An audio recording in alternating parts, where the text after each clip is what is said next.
falar dos itens aí. O primeiro ponto é o seguinte, a possibilidade de vir alguém do corpo técnico está acompanhando tanto a revisão da luz como do plano diretor aqui no conselho. Isso é tranquilo, a gente só precisa ver a disponibilidade. Eu posso estar vendo com o Fernando, não sei diretamente em contato com o Fernando, mas eu posso me comprometer a falar com o Fernando de estar vendo aí quando isso poderia ser feito da melhor maneira, né? A ideia é sempre estar prestando contas, tanto do CMDU como do grupo de montar o desenvolvimento do trabalho.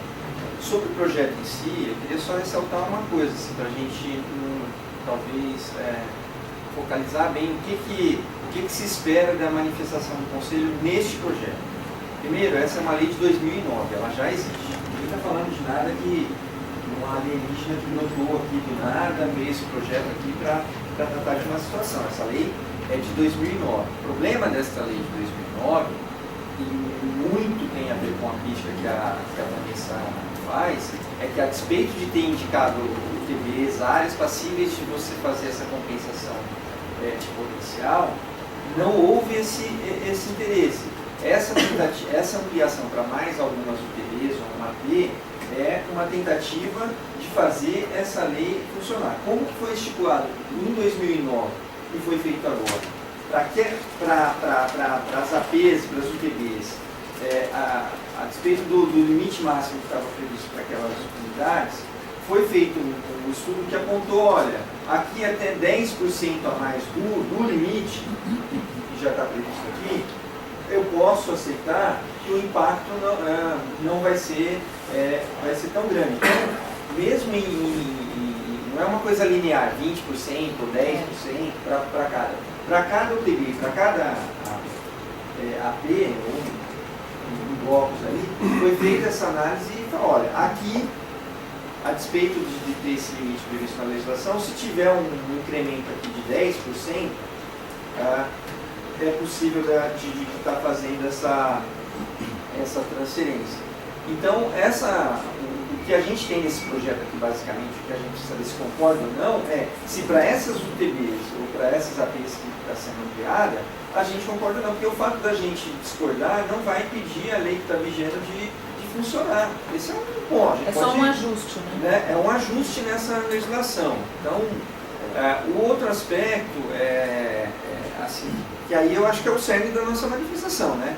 A consideração que a Vanessa traz, que é uma crítica que eu acho que é construtiva da parte do Conselho, se ele incorporar essa visão que ela constrói no parecer, é no sentido de dizer, eu até acrescentaria, a questão da outorga está prevista na nossa lei orgânica atual, está prevista no nosso plano diretor atual e não foi regulamentado.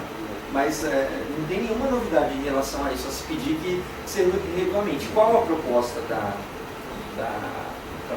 de regulação da outorga? Aí eu acho que essa é uma negociação que vai ter, não está fechada ainda dentro do Executivo, e quando a proposta for enviada também para um amplo debate, né, na sociedade, vai ter ajuste desde de onde vai ser passível até a própria fórmula, né, que é uma discussão que pega, né, você pode estipular a outorga, mas qual é a fórmula? A FUPAN trouxe uma proposta de fórmula, mas essa discussão sobre a fórmula vai pegar. Então, assim, eu acho, se fosse para fazer uma sugestão, talvez no item 3, uma reformulação na redação, ou pararia no 2, mas diria que a gente espera que nessa legislação que vai vir tanto da luz como do plano diretor, seja de fato regulamentada a outorga, que é um desejo que está expresso pelo legislador lá de 90 da nossa lei orgânica, como do próprio Falando.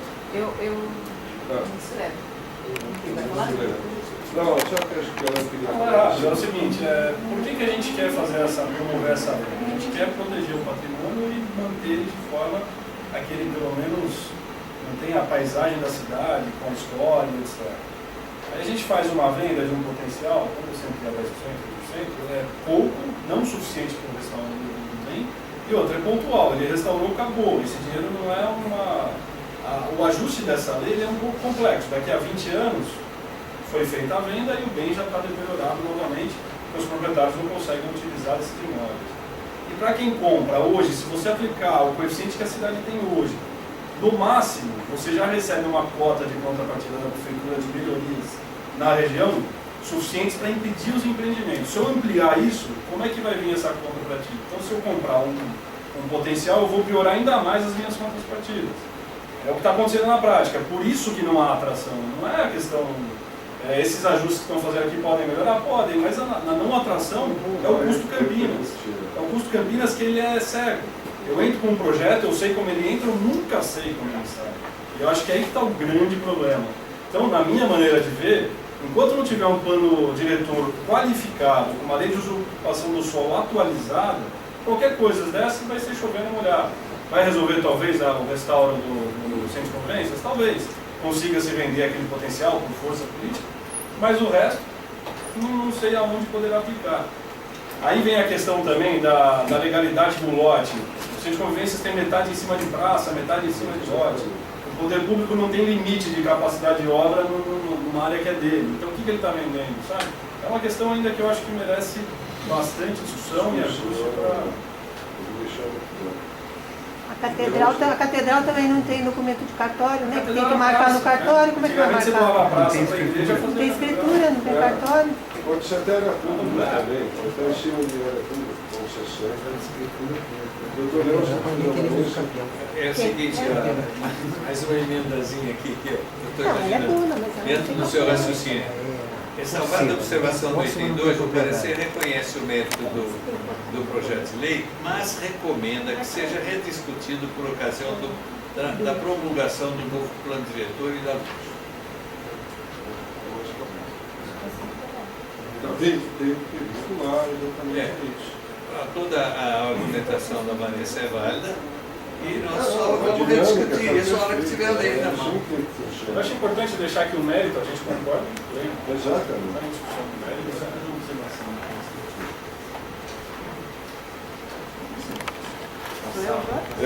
Acho que é meio parecido. Não, a proposta aqui no item 3, né?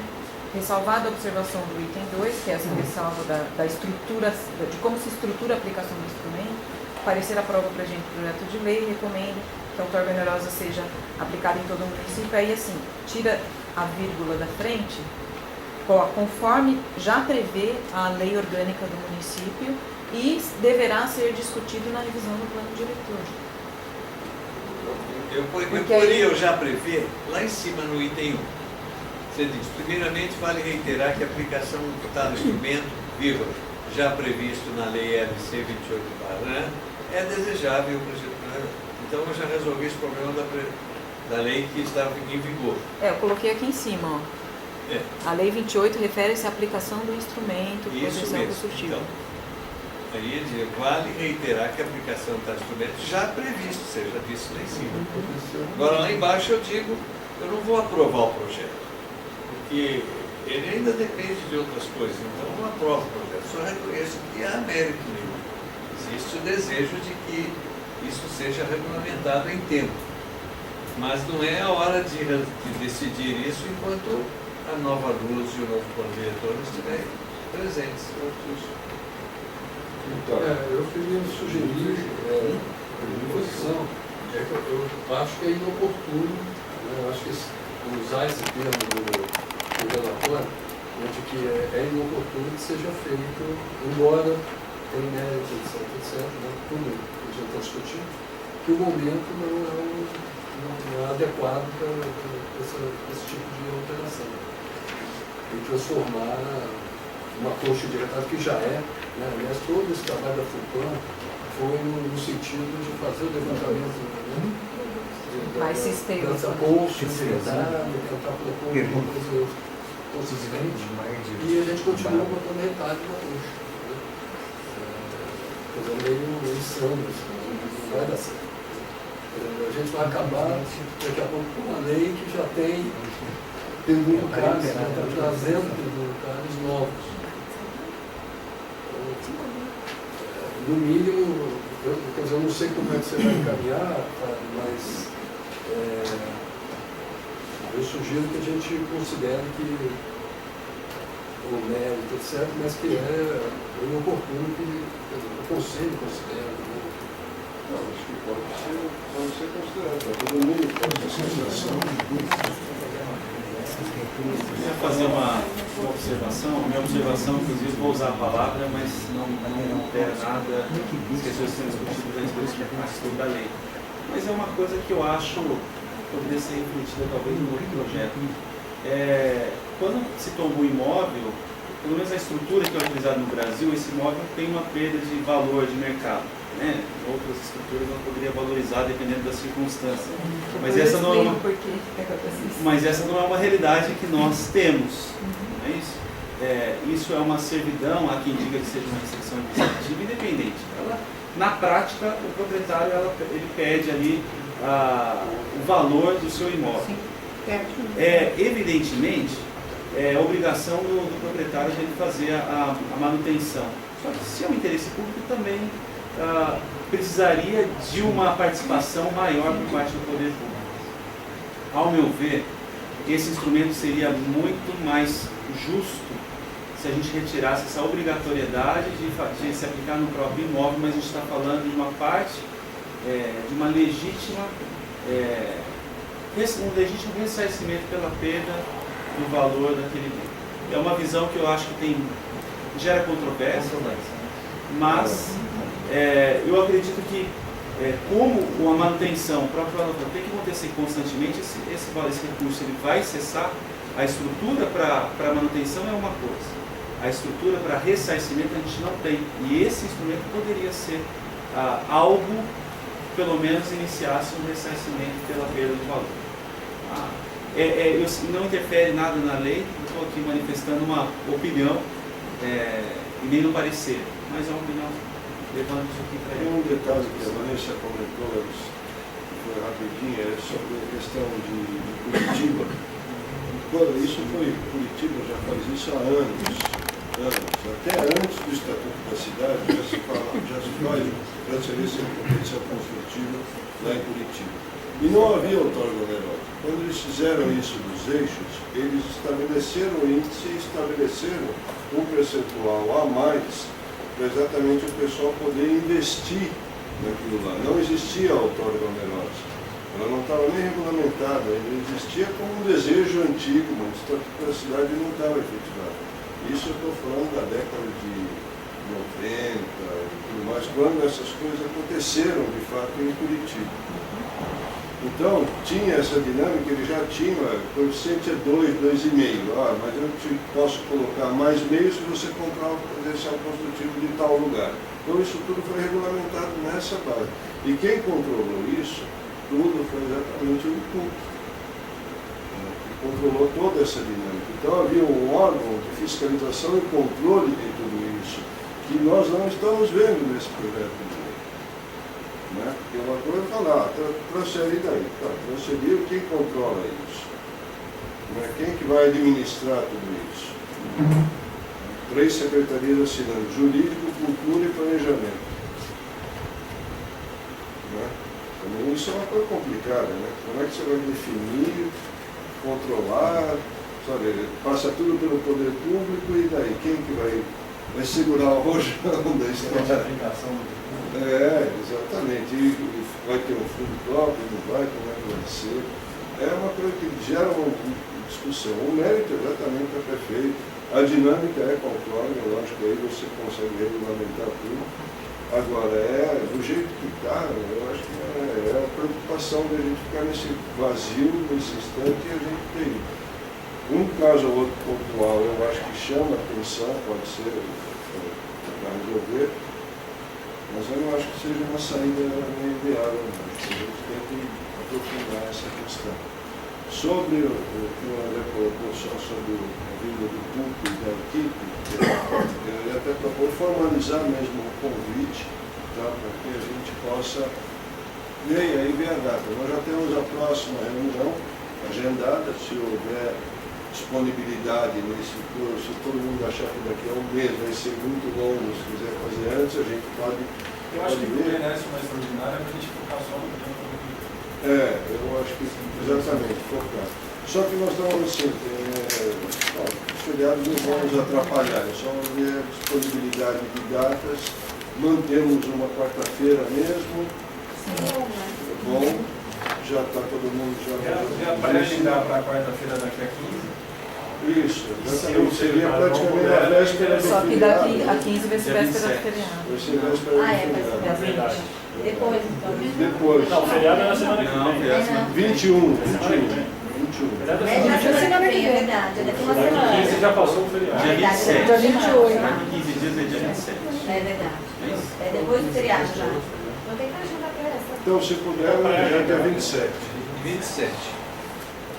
Só uma questão conceitual, essa desvalorização Isso é um do bem convite ou uma comprado, convocação? mundial, não é só no Brasil não. Não é Já não. convoquei. A melhor maneira de Não é não. você Vejo a data, já é quando convocação. você toma Vamos propor uma data. é um bem coletivo. Então esse cidadão que teve o imóvel tombado, ele merece ter uma isenção inclusive de taxas, IPTU, etc. Desde que ele mantenha o bem tombado, as características bem preservado para que a cidade usufrua das suas paisagens. Aí você transforma isso a... Essa é uma série de leis que você precisa colocar de incentivo ao proprietário de bem tombado. Aí ele passa de perder a valor a ganhar valor. Sim. Por exemplo, eu quero ter um escritório no centro, eu posso estar numa casa tombada, não preciso ter uma torre. Então eu posso procurar um bem desse que não me gere IPTU, não me gera taxa. Então tem formas de você estimular o proprietário de bem tombado. Mas não é com a venda de potencial que ele vai ressarcir o dano, porque não vai. Não vai. Não vai.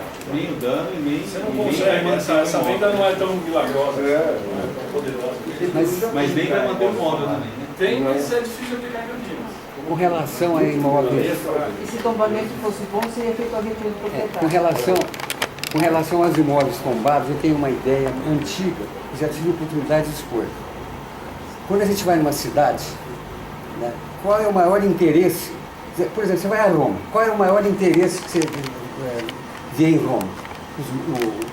Os imóveis do tempo dos Roma, dos Césares, aquela coisa toda. Então, 27 civilizações. Então, veja você, eu acho que é importantíssimo uma cidade ter os imóveis históricos, antigos, né, que é o que mais atrai turismo, que fomenta o turismo. Então é de interesse de toda a população a manutenção, né? Seja lá de que religião for, seja lá o que for, é de interesse de todos.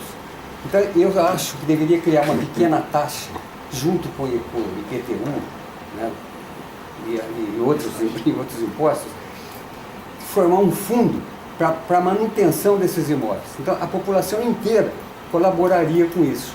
Então não iria prejudicar ninguém, dizer, o proprietário do imóvel, o proprietário do imóvel não ia ter total responsabilidade de manutenção, o poder público também não iria ter total responsabilidade de manutenção. Esse fundo, né, é que qualquer manutenção, recuperação desses imóveis seria feito com esse fundo, dessa pequena taxa de cada cidadão, né, de cada proprietário do município. Eu acho que isso aí resolveria todo esse problema. Isso aí poderia vir da parte do IPTU do solo vendido. Isso é uma nova taxa para Eu vendi o potencial Não que seja o comprou. esquefe do CMDU. Chega de lá os impostos. Vamos lá. Ninguém mais? Eu posso fazer um último esclarecimento antes Pode. de ler a redação aqui, que eu acho que eu consegui pegar tudo que foi falado, mas aí eu leio para você que a gente... primeiro, em relação ao que você falou sobre a transferência de potencial. Já houve muito esse debate, né? Eu particularmente estudo esse tema, né? Fiz meu doutorado sobre esse tema do patrimônio cultural e da gestão urbana.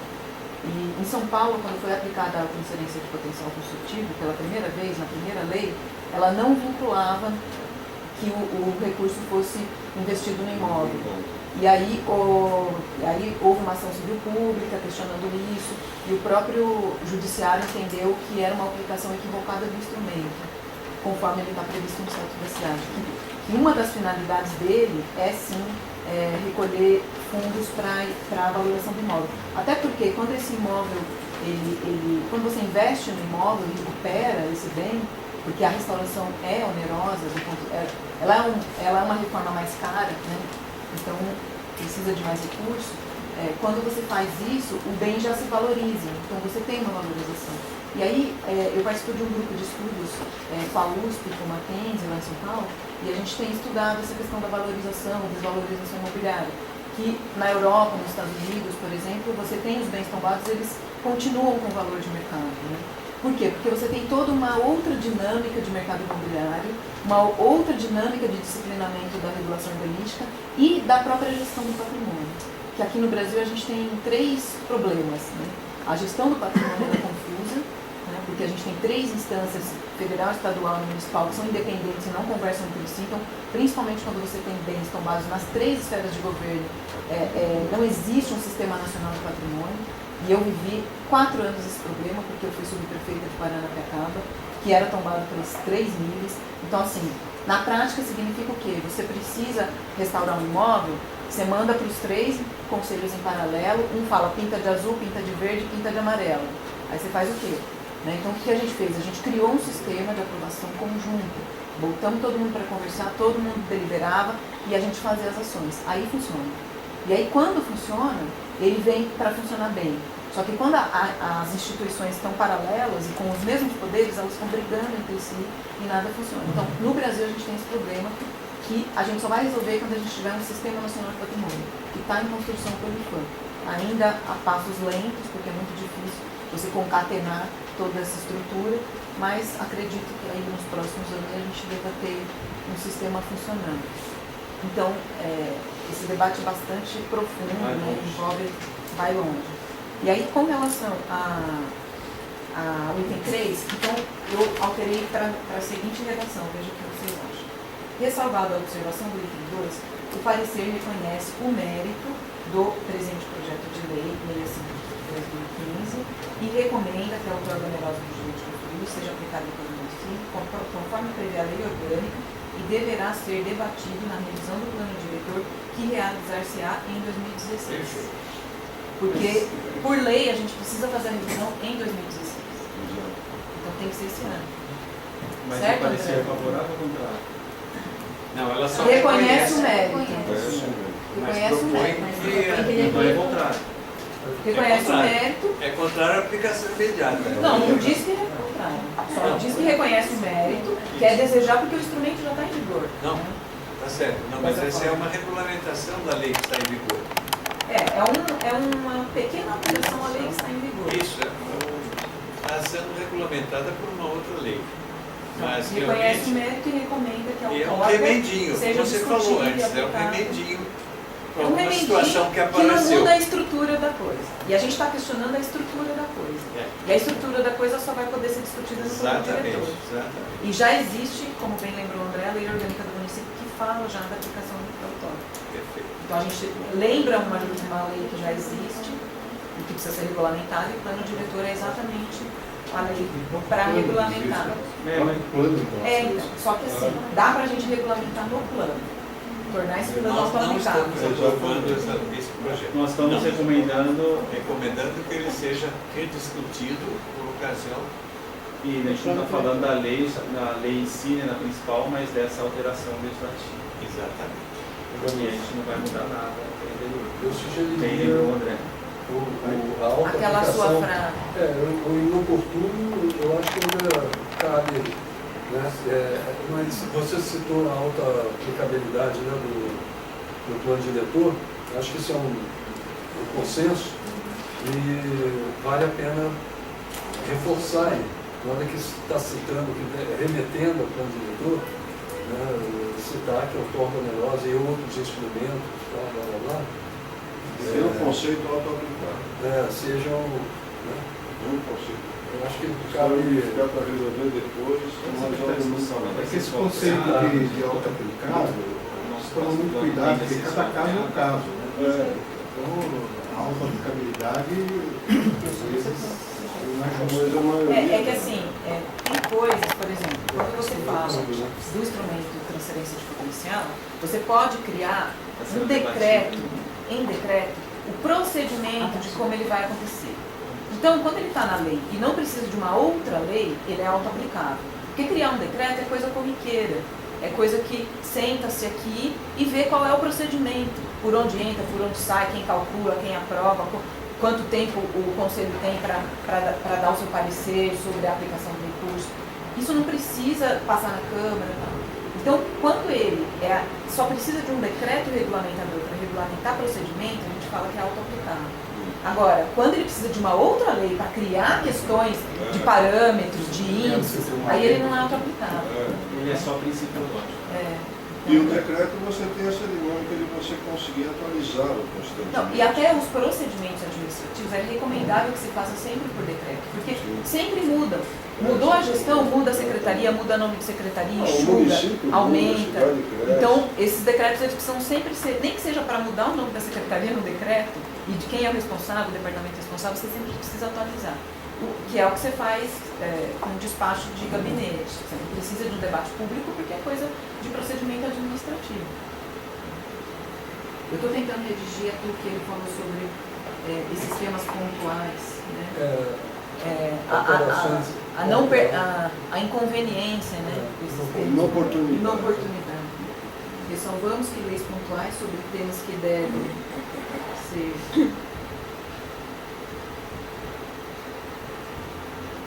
Nós estamos recebendo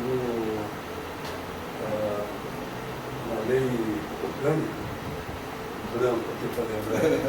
Na lei orgânica tem a questão da orgânica lá, o estudo de viabilidade, se não me engano, também, né? Do impacto de vizinhança na viabilidade. E, no entanto, a gente não tem, quer dizer, os dois instrumentos não estão regulamentados, no âmbito do condema, a gente fica brigando por causa da questão do impacto de vizinhança e as coisas continuam acontecendo e sem que esteja regulamentado, nada é feito. Né? Então é fundamental essa autorregulamentação, quer dizer, o que pode ser, né? Auto-aplicável Aí eu inseri um item 4. Ressalvamos que são inconvenientes leis pontuais sobre temas que devem ser regulamentados estruturalmente, como é o caso. Não é o caso. Portanto, o parecer é contrário. Portanto, é contrário. Onde a gente vai dizer que o parecer é contrário? No final. E tem sim. Você reconhece o mérito? É só o mérito. Fica Tem duas coisas. Você tem o mérito, Não, o mérito é sinônimo de intenção. Aí tem que ser mais boa, mas A intenção é boa. Mas em função da conjuntura, É porque a gente está discutindo a lei que já existe. Esse é o ponto. A gente tem que discutir a alteração legislativa. É que eu acho que mesmo com todo esse debate que a gente fez aqui, uma coisa não invalida a outra. A gente está apontando que precisa de um sistema mais estrutural, que vem via plano diretor, que vem via autoorganerosa, que vem via o transferência de potencial, que vai valer para a cidade toda, né? Não para algumas UTBs especificamente. E outra coisa é fazer uma pequena alteração numa lei que já está em vigor, que pode continuar não dando certo. A chance de continuar não dando certo ou de fazer uma experiência pontual, eu acho que uma coisa não invalida a outra. Eu reconheceria o mérito e aprovaria o projeto independente dele. Mas eu acho que a coisa mais importante nós já dissemos, que é a estrutura para funcionar esse instrumento depende de estar no plano diretor, autoorganerosa e todo esse procedimento. Eu não sou contrário à alteração da legislação, não. Eu sou favorável. Eu acho que a gente não vai mudar a lei. O projeto está tentando na verdade, atualizar e melhorar. ela é inócua do ponto de vista do funcionamento. Então, tanto faz se é o TB 2, 3, 4. Você acha isso? Se fosse Não, deve ter algum interesse muito pontual, mas Deve enfim. ter um interessezinho aí no meio, né? A gente não sabe. Pode ser uma tentativa de fazer a lei dar certo. Pode ser uma tentativa de fazer a lei dar certo. Eu acho que não tem problema aprovar. Tem onde é a catedral,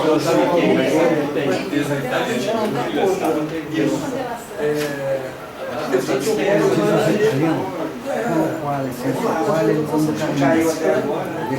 Mas ele tem que ser discutido porque é até Nós temos 2016. duas coisas aqui. Ele vai entrar na pauta até dezembro. Praticamente nós temos todo esse texto muito bem elaborado, todas essas complementações que está todo mundo de acordo. Nós só temos que chegar no final dizendo eu sou Se favorável aprova ou ou não não. favorável. Eu acho que ninguém discute. Então, né? eu acho que nós temos que partir Eu pro voto. recomendei a aprovação. Vamos votar. Eu também. Vamos Eu estava votar. tentando entender qual que era a sua ideia. Vamos votar e não muda o texto. Não muda Não o muda texto. o texto. Não muda o texto. Aí só Só terminando. muda a finalização. Portanto, ou não obstante. É assim. Exatamente. A conjunção é que vai mudar. Não obstante ou portanto. Todo mundo entendeu? A o que eu última falei redação dela praticamente? está aprovada. É isso? Entendeu? Está aprovada. Tá. Não, desculpa. Não, eu falei o seguinte, todo o texto colocado, explicativo e informando tudo, está exatamente fechado. O que nós estamos discutindo é se a gente deve aprovar, ser favorável ou não, nesse momento. Isso está na dúvida. Então eu acho que para a gente vamos votar. Tá? O texto já está, nós vamos mudar o final. Só lembrando que o parecer inicial eu recomendava a aprovação. Feita, ressalvadas essas questões estruturais do funcionamento e que é importante discutir isso no plano de desenvolver um plano melhor para funcionar, ressalvado isso, não vejo problema da gente aprovar. Não, então, mas aí a gente precisa ter tudo isso que a gente não tem hoje. Né?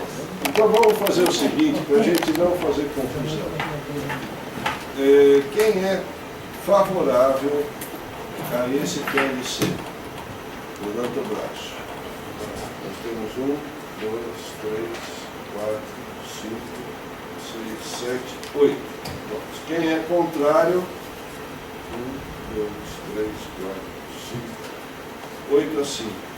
8 favoráveis, 5 contrários. Então, vai para o favorável.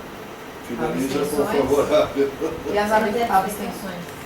Abstenção tem Deve ter alguma? duas. Uma abstenção. Salomão. Nós não temos poder de voto. Você não pode votar, você. Eu sou uma café com leite. Mas aí então a gente não precisa escrever? Oi? 8 votos a favor. Não, isso sai na ata.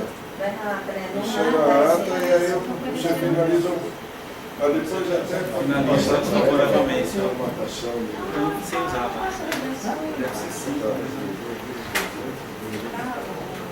É que tem um modelo, já não para um padrão. Você só faz a redação. Você não pode